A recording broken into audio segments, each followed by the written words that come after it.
Praise Lord. आप सबको जय मसीह की, परमेश्वर की महिमा हो। अभी भी मैंने एक न्यूज़ देखी जिसमें मैंने देखा कि एक व्यक्ति जिनकी 6 बीवियाँ थी, उनको आज पुलिस ने अरेस्ट कर लिया है। इसी तरह एक बार की बात है, एक व्यक्ति थे जिनकी 4 बीवियाँ थी। वो अपनी पहली बीवी को छोड़ बाकी तीनों को बहुत अच्छे से ध्यान उनका रखा करते थे। उनकी हर एक ज़रूरतों का वो ध्यान रखा करते थे। और एक बार ऐसा हुआ कि वो कंगाल हो गए और भयानक बीमारी से ग्रसित हो गए कि वो मृत्यु की कगार तक पहुंच गए। और ऐसा हुआ कि उन्होंने अपनी चौथी पत्नी से पूछा कि क्या तुम मेरा साथ दोगी मेरे इस अंत के समय में। देखो, मैंने सबसे ज़्यादा तुमसे प्यार किया, तुम्हारी हर एक तरह से देखभाल की, हर एक ज़रूरत को पूरा किया है। परंतु उनकी चौथी बीवी ने उन्हें इनकार कर दिया और कहा कि नहीं, मैं इसमें तुम्हारा साथ नहीं दे सकती। और इसी तरह उनकी दूसरी, तीसरी पत्नी ने भी उनका साथ छोड़ दिया। परंतु उनकी पहली पत्नी जो थी, उन्होंने उनका साथ नहीं छोड़ा। उन्होंने कहा, अंत तक मैं तुम्हारे साथ रहूँगी।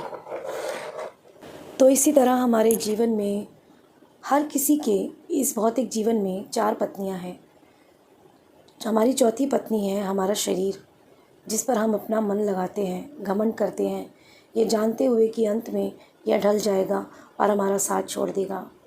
हमारी तीसरी पत्नी है हमारा पोजेशन, धन संपत्ति, जिसमें हम पूरी उम्र लगा देते हैं उसको कमाने के लिए और अंत में वो किसी और का ही हो जाता है।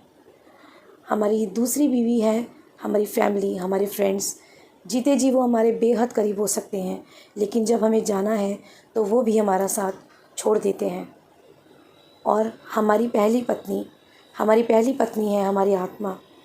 सबोपदेशक 12:7 कहता है कि मिट्टी ज्यों मिट्टी में मिल जाएगी और आत्मा परमेश्वर के पास जिन्होंने उसे बनाया है वापस लौट जाएगी। तो आज समय है कि जिस तरह हम बाकी चीज़ों का ध्यान रखते हैं, हम अपनी आत्मा की शुद्धता की ओर भी ध्यान दें, मन लगाएं।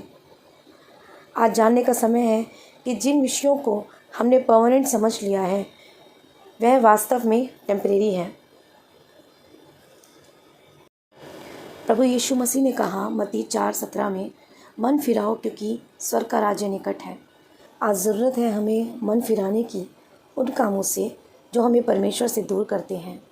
आज ज़रूरत है हमें मन लगाने की अपनी आत्मा की ओर, जो हमारे कामों द्वारा दूषित होती है।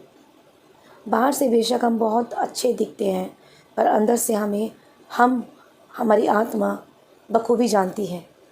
यीशु ने अपने बलिदान द्वारा हमारे सारे गुनाहों को माफ़ कर दिया और पिता से हमारा मेल कराया है।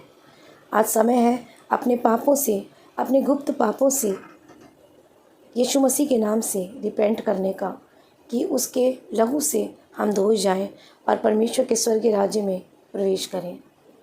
परमेश्वर शुद्ध आत्मा को ही अपने राज्य में प्रवेश करने देंगे।